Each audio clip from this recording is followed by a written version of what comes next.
Coach, just starting things off, what has really, watching the tape on this Oklahoma State offense, what's really stuck out to you about them? Just how they've adapted to their personnel. I think Coach Juricic, since he's been there, has been very creative, one of the best offensive lines in the country. The quarterback is a little more off schedule than Mason was last year. He was a great pocket passer. Everything's in rhythm on time. This guy makes a lot of plays off schedule, can really hurt you with his feet. They've adapted their offense to that. But they're still rolling. They execute at a high level, play at a fast tempo, and as effective as they've ever been. What's kind of the scouting report on Justice Hill compared to other backs you see? Do you think he'll pose a real problem for your defense? No question. He's as good as anybody in the country, I think. As far as a total back, can catch the ball, finishes runs, very, very fast. Has just gotten better and better as we've seen him. And yeah, he's going to be as good a back as we'll play all year. Just with the way Allen has developed so far, do you kind of feel like that first semester that he was here early, how much did that help him, and how much has that allowed him to kind of immerse himself in the game, the game plan and the playbook? Yeah, that's huge. He wouldn't have a chance to play at the level he's played at the last couple of weeks without having that semester. To learn the offense, go through some growing pains, get around his teammates, prove to the coaching staff what he can do. If you just come in the summer, you don't get those reps that he was able to get. And so he took advantage of them. He works really hard at his craft, and we just got to keep him developing each week. You're struggling with Scotty Phillips in that first week in that Ole Miss running attack. Where's the biggest aspect of that run defense that your unit has improved upon? Yeah, I'm not sure. I mean, we'll find out this week. We can't give up those big plays in the run game like we did. You know, we had guys in the back end who weren't getting those guys down and turned into 50, 60-yard runs, and that's something that we've worked on, and hopefully it's improved. We'll find out on Saturday. Coach, we were asking some of the players earlier this week, they were expecting something like this from Antoine. They said in practice he's been snagging it for a while, and they've been kind of waiting for him to break out. Is that what you've seen from him, or what have you really seen leading up to this week? Yeah, it started in the spring for me when we moved him back outside. His comfort level is definitely being an outside receiver, not on the inside. And he was having a great spring. Then he got hurt. He worked really hard in rehab to get back. He's come back bigger, faster, stronger. And he really works at his craft. Every day in practice, he goes as hard as he can at every rep he gets. And it's paid off. You know, that was a breakout game. He had some unbelievable plays. And we just got to keep him coming. He's a long ways from where he can be, and he knows that. So hopefully that builds some confidence moving forward. Coach, what is it about playing in Stillwater that's been just, I guess, a bugaboo, so to speak, for the Texas Tech program since 2001? Is it the environment, or what really has contributed to that since it's been so long? Yeah, I mean, they're a very good program. It's obviously a tough place to play. I think you ask anybody in the conference, those fans are right on top of you. They have a great fan base, a great program, and Coach Gundy's built a powerhouse, and they have great players. They recruit at a high level, have great facilities, and so it's a combination of things. That's the only answer I have. You know, they beat a lot of people there. Coach, big win on Saturday. What did you take away like the most from the team? What did you see? I think just finishing the game. When it was kind of going back and forth, we found a way to make enough plays there at the end to finish the game, both offensively and defensively. And that's what we were looking for when you're in those close games and in those dogfights going into the fourth quarter. How do you finish? And that was a positive we took from it. Obviously, creating turnovers was such a big part of the team's identity last season. You know, only one against Ole Miss and then none last week. What can y'all do to start getting that ball rolling? Yeah, that's a great question. We've harped on it. We need that to happen as we move into conference. You know, having that many snaps last week and to not turn the ball over either offense was an impressive feat for those offenses. But we got to find a way to create turnovers and you know, be disruptive on defense. Not that there's so much an urgency, but heading into the next couple weeks against offenses like Oklahoma State and West Virginia, does it feel like it was nice to see the offensive how it was against Houston, just because you know you're going to have to score points the next couple weeks? Yeah, I think when you look at Ole Miss and Houston, they'll end up, you know, top 10 in the country in offense. So you did at least get a kind of a barometer of what you're going to see. We all know in the Big 12, offense is played at an extremely high level, but those are two programs that really have their offense rolling with great offensive minds that have great talent. So I think hopefully it prepared us for the barrage we're about to see from a couple of great ones in a row. And I think that's how you have to look at it. That you went through a little bit of a storm, and hopefully you grew from it, and it pays off moving forward. Coach, having played the position and working with so many quarterbacks in your playing career, seeing so many quarterbacks, now you've got Alan Bowman, and after these first 3 games, do you think he's really got the intangibles to really take this thing and run with it? I hope so. I mean, only time will tell, but he's the work ethic, the mental toughness, he doesn't blink if he makes a mistake.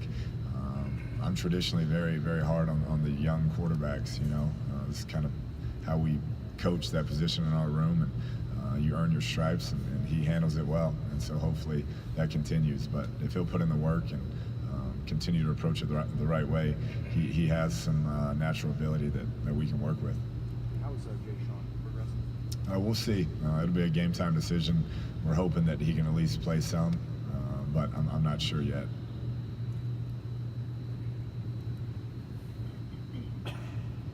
What about DeLeon?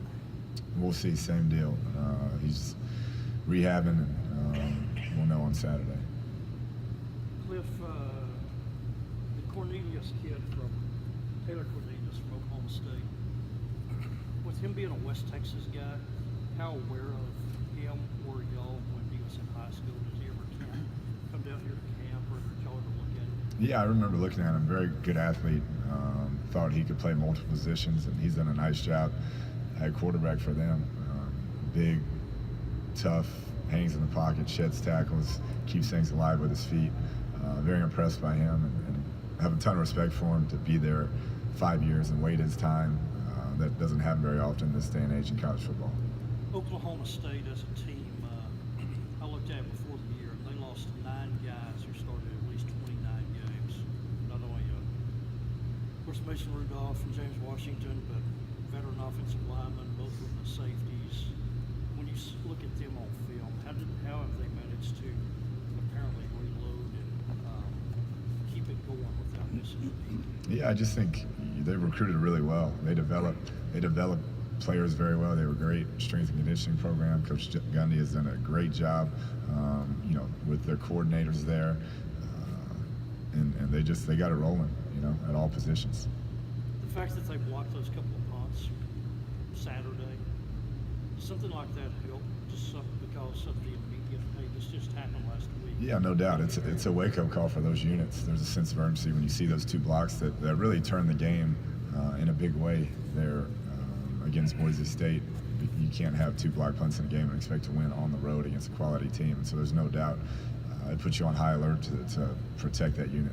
And since Dom, part of his game is kind of waiting to let the coverage get down there, he kind of had to speed up operation this week. Yeah, I think it's a feel thing. We run a different protection than Boise State, but we'll see. The first and foremost, we want to protect the punter and make sure we get it off, and we can't have something disastrous happen in that kicking game. What did you think of how active Preston Gordon was on Saturday? I thought he showed up. He's gotten better and better within our scheme. Very smart player, can play the tackle and nose position, and so proud of his development thus far. And now we get to conference, and you'd love to see him have an even bigger impact. Going back to Alan, do you see any of yourself? No. I mean, I wouldn't have been playing as a freshman. I know that. It's just different the way they, are brought up through 7-on-7, and they have QB mentors, and they graduate early. These kids are getting to us a lot more of a, ready to go product than I was. So as a true freshman to step in and kind of lead the way he's doing, it's an impressive feat thus far. He's got a long way to go, but hopefully we can take a next step this Saturday. Coach Don mentioned so many people graduating, but it seems like a lot of familiar names in that wide receiving core. Can you speak to what problems they can pose for you guys this weekend? Yeah, they just reload. The Wallace kid has really shown up this year on film. Stoner's back. McCleskey is a dynamic player, so they do a tremendous job coaching those receivers, developing that position. They, just like we do here, they take a lot of pride in the wide receiver position, and every year they have a new guy that kind of steps up and takes over for him. Can you look back at that 2 years ago, that matchup, and maybe other than the missed extra point at the end, the most frustrating parts of that game? Yeah, I thought had our chances. Last year had our chances, so we feel like we've closed the gap some compared to when we first got here. I mean, they've had it rolling now for a while, and you got to take your hat to Coach Gundy and the job he's done. But we'll find out Saturday where we're at. We know it's going to be a heck of a challenge. Night game in Stillwater, and they have a really good team. Any thoughts to going with Bowman over Don this weekend, considering what Don said about what happened this past weekend with Oklahoma State? Yeah, we'll take a look at everything. That's a decision we'll make throughout the week, but I don't have an answer just yet. Coach, talking a little bit about the atmosphere going into Oklahoma State. Boone Pickens Stadiums now has that 100-foot by 50-foot giant video board. Recently, it featured a giant orange picture of Gary Busey. Do you expect that might have any impact on a relatively inexperienced quarterback? And then, as a quick follow-up, are you personally afraid of Gary Busey? I'd like to spend one evening with Gary Busey, and that's probably about it. Just to pick his brain on some life questions. But it looks wild, there's no doubt. I saw the picture. I don't think that will affect us. I think it's a nice touch for them. Whoever picked it, kudos for that crazy picture. But the atmosphere is awesome. Fans are right on top of you. I remember as a player, then coaching in Houston, and then obviously here. They do it right, and it'll be a lot of fun for our players to experience that, those guys who haven't been there yet. Kliff, obviously Ole Miss has great receivers, and Houston has a lot of speed in their receiver core, big playmakers. At the same time, though, are you and David Gibbs disappointed with the number of big plays that y'all have given up so far in the pass game? Yeah, no doubt. That's something we feel like we haven't made them earn it at times.